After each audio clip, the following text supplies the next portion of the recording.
On the first episode of ReloLO. Right now, this event it's the only thing that matters. Unfortunately, I cannot. The team and I have got... Nothing else matters until I get the commitments. I'm a little bit concerned that come Tuesday, we're not gonna have, I heard the place holds 60 people, and that scares the shit out of me. What? There's f***ing 3 people there, like 3. I don't know what to say other than like I felt like my ego just got smashed.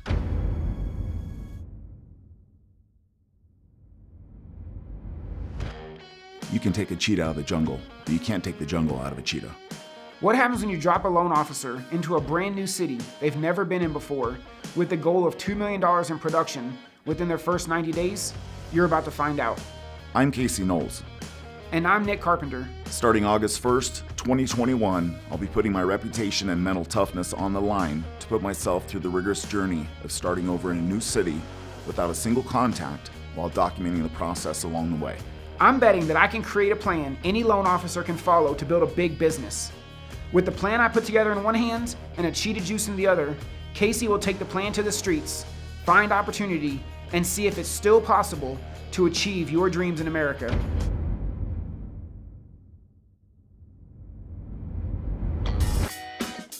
You know, a lot of people have asked me why I'm doing this. I think it's kind of come off as a shock to a lot of people. Just a couple years ago, honestly, I was living behind Walmart in a new area. I was completely broke, and I've kind of broken through some barriers and become somewhat successful for being new. And then to kind of take all that and risk all that to try something completely different, it's been a little bit of a shock to people. So the reason I'm doing this is because the first is I hear a lot of people, they don't really believe there's opportunity out there. It's like makes me shake my head. I'm so optimistic about finding opportunities each day. I think it'd be cool to demonstrate uncovering a few. Maybe some people, they'll see how I did it and think, man, I could do the same. The second, Nick Carpenter gave me the tools to become successful in a new area. He's helped me so much, I feel indebted to him. I'd love to follow his program live and show all the doubters, that this dude's real. He has the brains behind all my recent success. And I'd like to duplicate what I've already done, but document it in real time. I met Casey originally in 2019. He moved from California to Colorado, and he moved to Loveland. The guy is a freaking workhorse. Nobody's gonna outwork him. And so when he came to me and, in beginning of 2021, and had this idea of partnering, it was almost a no-brainer. The thing is, people have come to me before trying to get me to do a deal in a mortgage company and stuff, and it just never felt right or made sense to me in the past. But just seeing what Casey was able to do in Fort Collins and Loveland in that market, and just he closed $52 million his first year by himself. And as a company, Ticket Mortgage closed about $100 million in their first 12 months. So that's super impressive. Selfishly, the third reason, I wanted a do or die situation. I want to feel like something was on the line to help develop my mental toughness. I knew it was going to be harder than I'd expect. I told myself, prior to this, I'm it's going to be harder. It's going to be harder. Expect it to be harder, I wanted to get through whatever I had, to get better. And also kind of measure where I was already, with my development or my personal toughness. I'm only going to be measuring my success based upon my inputs. Did I do what my plan called for? There's going to be opportunities. Did I uncover those opportunities? Did I pursue them, or did I shy away from them? Did I make big moves? This program is going to call for big results. So for me to accomplish that, I got to make big moves, and it takes some fortitude. If I win, I'm going to show other real estate professionals what can be done in 90 days. Hopefully, I'll show a lot of other people. I'm also going to have a proven program for loan officers who wish to work with me. Selfishly, this program, it will be proven and it'll be a good recruiting piece. So if there's a good loan officer I'd like to work with, I can show that I have a path, a successful path that's proven. If I fail, it's just going to be because I didn't do what I was supposed to do. Any failure will 100% be internal. Until you asked me this question, I never even considered how I'd handle that. To be honest, I don't see it as an option. Nick Carpenter, he's my partner in my mortgage company, Ticket Mortgage. He's like a marketing mastermind. He's the best I've ever known. I met him through a company that he owned called the Legion of Loan Officers. He helped me get from 0 to 50 million in production in my first year. And he did that in ways I never would have thought about. Him and I are like polar opposites. He's kind of like the wizard behind stuff, and I'm kind of like the muscle a little bit. I'll go out there and I do the work, but if I just use my muscle without his brains, like, it just wouldn't be the same. So he's helped me like cut steps, be more efficient, leverage things, and which enables me more time to get deeper with relationships. We're completely different, but he's become a great friend. I trust him. The best part is he's got a great heart. He's just a super nice guy. So I couldn't find anybody better really to work with or to have in my corner and be in the back scenes. ReloLO is inspired by Undercover Billionaire, and they've had 2 seasons now. Watching what Glenn Stearns did in season 1, watching, to me at least specifically, what Grant Cardone was able to accomplish in season 2, I thought was epic. And we watched the show, and Casey also loves the show Alone, and so I think this combination of Alone and the idea that he could come to Colorado Springs basically by himself, and what could he accomplish, and then a mixture of that with looking at Undercover Billionaire and what they were able to accomplish in 90 days.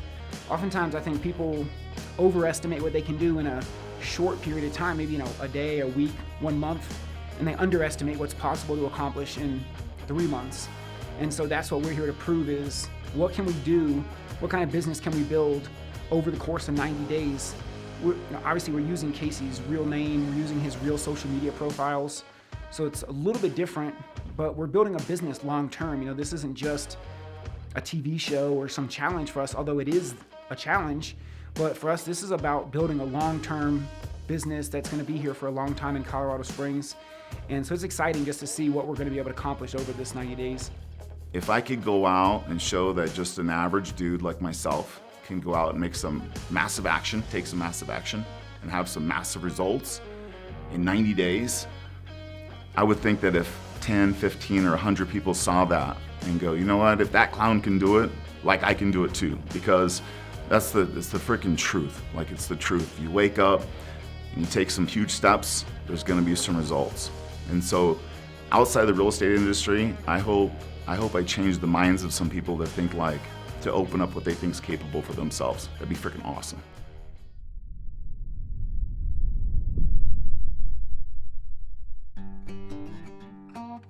Talk about getting off to a rough start. Unforeseen, I had an appointment with a back surgeon because I've been having a lot of back pain. And so the plan was to drive to Colorado Springs today and to get the ball started, to follow the plan. Nick did his part, he sent me the list, but when I got my list, I was still in northern Colorado. And so I wasn't able to drive to Colorado Springs until tonight, and that put me a full day behind from the very beginning. We are just left our house and going to Colorado Springs. That's Nick. Yeah. So got the car packed up with a bunch of stuff, cables, cords, computer, some clothes, and some cheetah juice. And we're gonna go make a run at this thing, see if we can make something happen.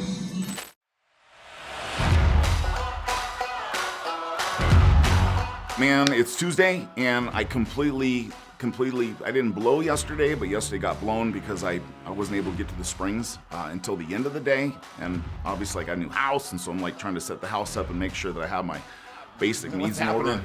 Got the MTV cribs, or what's happening? Anyway, yeah, well, welcome to the house. I was trying to find a place to stay down here, and it was like impossible. And so it was so bad, I was even looking to rent an RV spot and put a fifth wheel on it. So last minute, got a hold of this guy's name's Scott, and offered his house to me for 3 months. And it's pretty awesome. I'm not like super grateful because as soon as I got here, like everything was completely done. It was furnished and ready to roll. And I was even able to bring my dog, which was pretty cool. Anyway, come check it out. So here's my office for the next 3 months. I plan on turning that desk into a profitable business. And I got my monitor and my computer, and my phone, and I think that's all I need, minus, meeting some people. I got my kitchen, which is like completely stocked. When I say stocked, even has food in the pantry. So let me bring Nikki, and that's her pad there. But today is gonna be hammering out Monday, yesterday, and today, and trying to get as many of those items checked off. So from the very beginning, my task was to do the items on the list, and I'm already behind, so I'm responsible for that. And so I'm gonna be working double time to try to catch up. So I have my list from Nick from yesterday, and it had there was 5 or 6 items there that I had to complete. And then I have a new list for today. And so the plan is basically just hump day. I need to get done as much as I can from both lists and just do my part. I'm already a day behind. It was unforeseen, but it is my responsibility to pick it up. And so that's what I'm gonna be doing. So today is Wednesday the 4th. I did roll into town on Monday on the 2nd, but that whole day was pretty much traveling. And so yesterday was, for the most part, my first day. And for the first day, I think we did really good. One of the things we're doing, we call it a Facebook 555. So trying to go on Facebook and make 5 comments that are relevant, friend request 5 people, and then also send some DMs to 5 people. It doesn't sound like a whole lot, but if you find the people that you want to work with, and you make contact with them, I'm usually trying to find people that have a similar interest. So maybe they have a German Shepherd dog, or they like to go shooting or race cars or something. So if I have a commonality, even though it's 5 people, those usually turn into pretty long conversations. I am 100% focused on my inputs. I'm not looking for, at least for the first couple weeks, I'm not looking for any results at all. It's gonna be hard enough for me to do what I'm supposed to do without having a mental warfare game going on that I can put something off or do it tonight or do it in the morning. So every day, the only thing I'm focused on is what I'm gonna get accomplished today. It doesn't matter what happens tomorrow. It doesn't matter that yesterday I missed. What matters is not only just today, but before noon, before the next hour, like right this second, what am I doing? So my entire focus is on the present. What am I doing right this second? I worked all day yesterday. I had a pretty long day. And at the end of the day, I wasn't emotionally tired.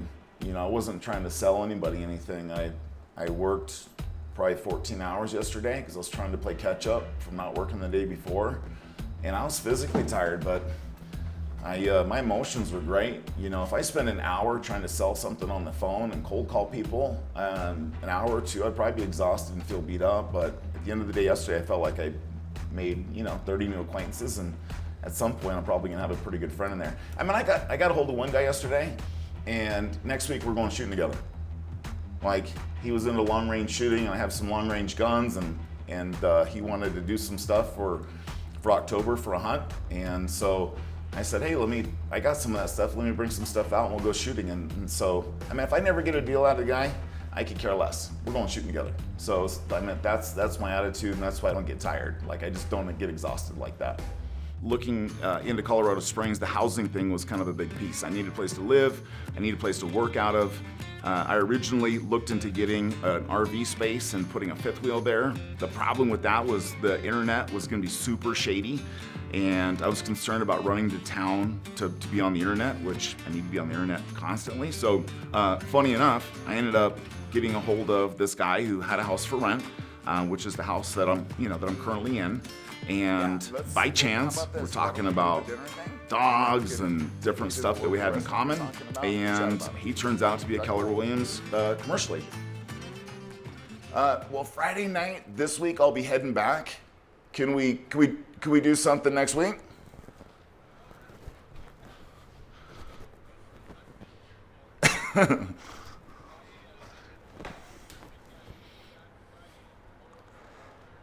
Yeah.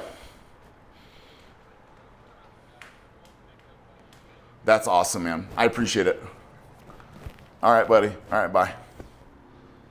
So that's the landlord of the house, which is cool. So when I came here, I didn't know where to stay, so I was gonna stay at an RV park, and the 5th wheel I was gonna buy fell apart. They couldn't ship it. So anyway, I got on the phone, I found this house to rent, and after I agreed to rent it, of course, we started talking about German Shepherd dogs and Czechoslovakia, and he goes, well, I'm a Keller Williams commercial agent.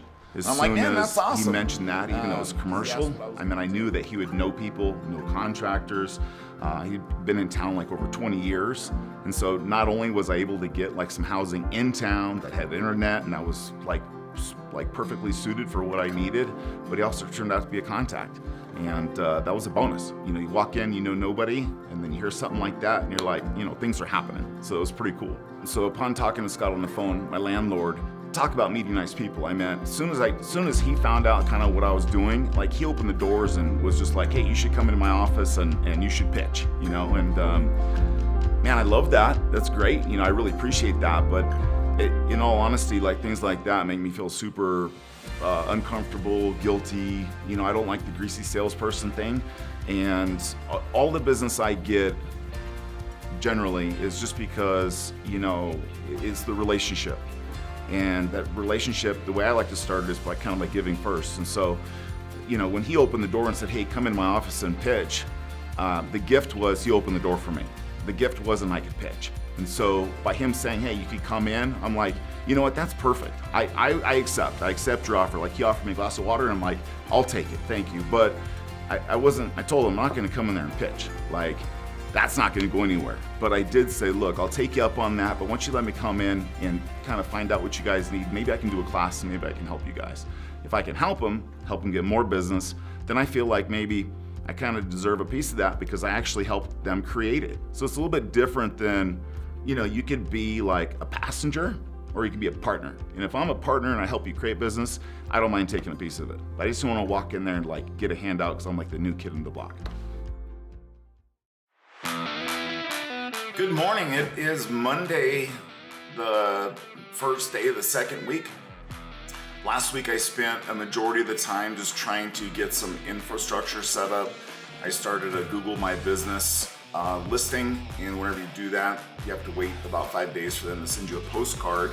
And when they send you the postcard, they give you a code. You punch the code in online, and then that way they know that you're a legit person and there's a legit address. And so I did that to start a business listing.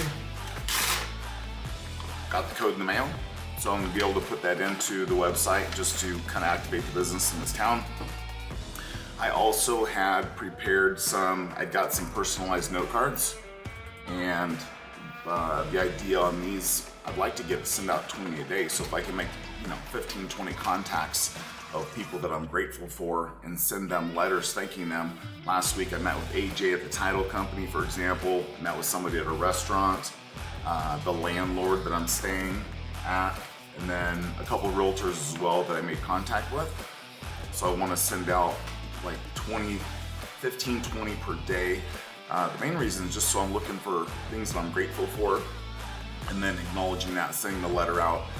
It's kind of a nice touch. It's just another way to touch people and not ask for anything. It's Monday and my event is in 2 days. Right now, this event it's the only thing that matters. If I don't get people to the event, then I don't really have anybody to get belly to belly with to get to the next step, which is like kind of going deep on a relationship.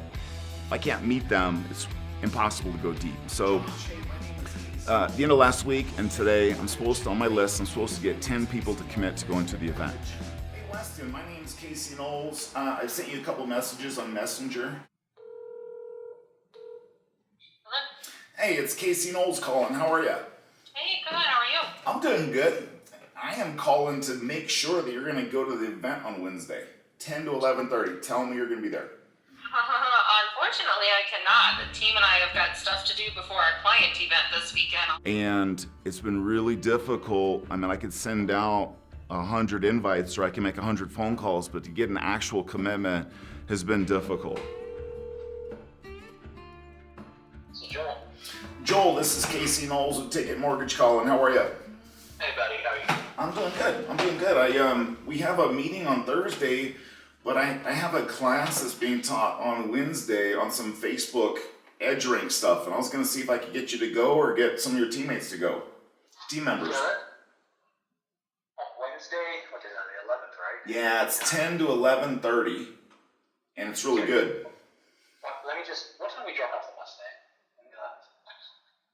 9? Yeah, we could probably stop by. What side of town is it on there? Because I have to drop my car. Ridiculous. I have to drop my It's car. been a lot of, yeah, I think we could be there. Tentatively, we'll be there. But for me to follow the list and come through, it says committed. So I don't know that I've successfully, I know for a fact I haven't successfully done that because I haven't had 10 people each day say, I commit to coming. So I've kind of failed in that aspect. I'm a little bit concerned that come Tuesday, we're not gonna have, I heard the place holds 60 people, and that scares the shit out of me. So if I go there and there's 60 chairs and there's only 10 people or 20 people, you know, that's not good. So today and tomorrow I'm supposed to like verify they're all coming. So in all reality, today's like the last day I can get commitments for them to come. So this is like the last day as far as I'm concerned. So I have other stuff on the list that I'm supposed to do and I'm gonna do, but the truth is getting a hold of people and having them commit to going is like my only focus today. It's 100% of my life. Nothing else matters until I get the commitments. Well, it's the second week. It is Tuesday afternoon, about 4:30. The event is tomorrow. Our first event is tomorrow. It's at 10 in the morning. So getting traction here, you know, we connect with people, start to build some sort of a relationship. Definitely want to get them to this event. The event will help in a couple ways. One is obviously it will be face-to-face, so kind of start seeing if we get along, you know, if individuals there, if we click, if we can help each other. What's difficult is there's a couple things. One is, you know, I've been here 1 week. So to get people to show up to a class to where they believe that they're gonna, you know, find value at this class is tough. There's classes all the time. Loan officers, title people especially put on classes over and over and over again. And so if you're a decent producer, you generally don't go to these classes very often. You would, but if you're really busy, then, you know, if your business is busy, there's not a whole lot of need to go somewhere and potentially learn from people that know less than you do. So the people here don't know if I know anything or I don't know anything. I've only been here a week. And so my biggest concern is getting people to go there. I don't think that they're gonna think I have anything extra to offer. The truth is I do. The partners that I have, I'm able to help them make more money every year, make more contacts every year than they would do without me, for sure. I think that's more than an average loan officer. And so when I go with the intent that I'm really gonna help these people, I'm gonna help put money in their pocket, they're just not gonna see it. And so my biggest challenge is I gotta get to a point where they let me in to where I can actually help them. If they don't let me in, I won't be effective. So this class is important so they get to know me. We'll start sharing some value there. If that goes well, obviously I'm gonna invite people to a one-on-one lunch and then find out what they specifically need. And then once I know that, then I can really start helping them. My task today from Nick is to follow up and to confirm either via text or email or messenger that they're coming. I've been shooting messages out. I've had more people kind of telling me that they're gonna try now than, you know, yesterday it was like, yeah, we should be there. And today it's like, well, I'm gonna be kind of at the other end of town, and so we'll try to be there. And it's making me super nervous because, you know, yesterday's 25 and now I'm getting feedback that people aren't super excited. So in all reality, you know, I think what I'm offering or how I'm selling this probably needs to be adjusted for next time. I've done this before where I've offered leads or buyers or different things of value, and this time it's been more of on a training approach. And so depending on what happens tomorrow, I may need to make some adjustments for next time. All right, it's Wednesday, it's game day. Right now I feel great. Like the work that I had to do to get people there, that part's over. There's no more worrying about that. There's no more focusing on what could be or should be. So right now, I know I'm gonna have to get in front of people. It's super hard for me to talk in front of public and getting up in front of people. And so between now and the event is all about me getting in the right headspace, making sure that when I get there, I like make good eye contact, I'm friendly. And so I have no worries right now. Right now it's pump up time. I'm excited. There's gonna be enough people there. We're gonna go make it work. And I'm just excited to kind of finally get belly to belly with some new people. So one of the people that I called to be at the event, when I called her, I'd sent her a couple Facebook messages and she never replied. So trying to get people there, I found her phone number and I gave her a call and I'm like, hey, you haven't replied to my Facebook messages, but we have this event going on. I want you to be there. And she said, well, I just closed 4 deals on Saturday, and so I didn't really have time to get back to your, to your messages. I'm sorry. And anyway, me with the opportunity thing, I'm like, wow, 4 deals, that's awesome. If you're that busy that you can't answer your messages and stuff, maybe we could help you out. And so it just kind of sparked an idea that, I asked her if she'd come to the event early. I could talk to her about possibly using a VA to help take some of these phone calls and emails to help free up her time so she could do some more income producing stuff. So I was able to find somewhat of a solution to that. And she bit. She's like, yeah, it makes sense. I mean, she's a smart girl and it was a solution to her problem. So, at the event, I had her come 15 minutes early, which is kind of cool. I was chatting with her, everything's going good. And it was a quarter till and the conversation got going. And then I looked down on my clock thinking, man, we're probably getting pretty close. And it was freaking 10:05. And well, it's 10:05, I'm looking at her, she's great. But then I look around and there's like nobody else. There was one other person sitting down and I thought, oh, like now what? We have a full film production crew there. I have a title company there. Nick drove 3 hours to come check it out and hang out. I had spent a week on the phone getting people committed to freaking being there, and then another straggler walks in. So there's 3 people. I don't know what to say other than like I felt like my ego just got smashed. We got all these people. We're actually filming the show. This guy's gonna go, make a bunch of money in 90 days, and there's nobody there. So, it was unsettling, made me feel like kind of somewhat of a fraud. What? There's 3 people there, like 3. But again, Nick was there, and so we have this podium and everything, and we talked real quick, and I said, hey, there are 3 people here, and I just did a little bit of a mindset shift, and realized like, look, man, this isn't about you. Like, this isn't the Casey show. The idea is, I said I could help people. I said I could help them do more business, make more money, and it doesn't matter how many people came. Like 3 people came. And so those were the 3 people that were open to a solution. We shifted gears. We said, forget the podium. We pushed a couple tables together and we just all sat down. So there's 3 people sitting there, and I don't know what their expectations were, but I'm pretty sure it wasn't sitting in a room held for 60 with 3 people in it. We slid the tables together, and while we're sliding the tables together, I was feeling a little bit nervous as well. And my dad had told me this joke when I was a little kid. It was super freaking corny, and it just came to mind. And so I told him this story about there was this pastor, and it was Sunday, and it was kind of raining outside, and this rancher showed up, and he was the only one that showed up. And so the pastor goes, hey, Mr. Rancher, he's like, whenever you go out and feed the cows, like when one cow shows up, do you still feed the cows? And the rancher's like, yeah, of course I do. And so anyway, pastor had him sit down in the pew, and he went through everything and just, hammering the Bible and going through his entire sermon, and the entire thing start to finish. The guy goes to leave and shakes the pastor's hand, and the farmer said, I told him I feed him, but I don't give him all the hay. The truth is, telling that joke, I don't think it was for the 3 people that came. I needed a mindset change, and that enabled me just to turn this down to like, look, now we're gonna sit together, we're gonna like almost break bread, we're just gonna like have a chat. I know I had value to offer. Nick was there as well. Nick is a ton of, wealth of information, and so telling that joke just helped me like chill out a little bit. I was able to tell it, relax a little bit. I had better eye contact. I was having a better time.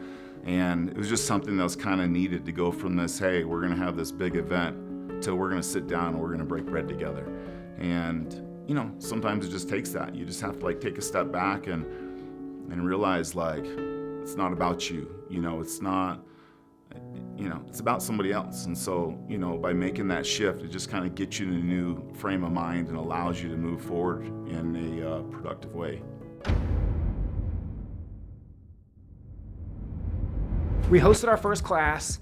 Kind of disappointing turnout to only have 3 people there. But what's awesome was the conversations and what we were able to accomplish out of that meeting. I received a whole lot more value than I expected in learning how Facebook really works, learning how to get more engagement, learning tools to use on both my business and personal page. My favorite part about the entire event is the prospect of creating a book for buyers in Colorado Springs. I think that Casey and Nick are adding great value to realtors, and they sound like a really fun team to work with. And I think the more they get out there and the more people they meet, that they will do exceptionally well. I think there was a lot of knowledge that was provided and stuff that can take and increase your return of investment as far as lead generation. I think taking and looking at the back end and seeing how you can take and utilize Facebook to increase the market and where to go to increase that platform. I think they're going to do great in Colorado Springs, especially providing loans to the VA buyers, and they seem very knowledgeable and able to take and get stuff done. I was raised on a cattle ranch by my dad. We got the mail 4 miles away. That's where I had the school bus also. That was our nearest neighbor, 4 miles away. Rode the school bus to town. It was like an hour and a half morning and getting home. I had to ride the high school bus. It's kind of like how remote the ranch was. But when I grew up, it was just my dad and I. And he worked from sun up till sundown. He didn't have any help. They didn't have any money. The food we ate was out of the garden. The food we ate was the beef off the ranch. And so growing up with him, where he did everything, and I didn't have any kids or neighbors to play with, TV to watch, it was pretty much all about just tagging along with him. And so as I got older, he would allow me to go out and to work and to fail, and he wouldn't save me. And so, where we lived, there was hard pan, and the hard pan was like concrete. And so we would go out and, I probably built about 10 miles of fence. And in this ground, it was so hard that I may only be able to dig usually 2 holes a day. And so he would take me out, he would drop me off with a water bag, I'd have a bar, I'd have some clamshells, and usually just some gloves to scoop the dirt out because I couldn't even dig enough to use the clamshells. But he'd come out and he'd drop me off, and I would work for 3-4 hours. He'd come back, he'd sit there with me with a bag of water, look at the hole and be like, yeah, it's damn hard. But he wouldn't save me. He wouldn't do it for me.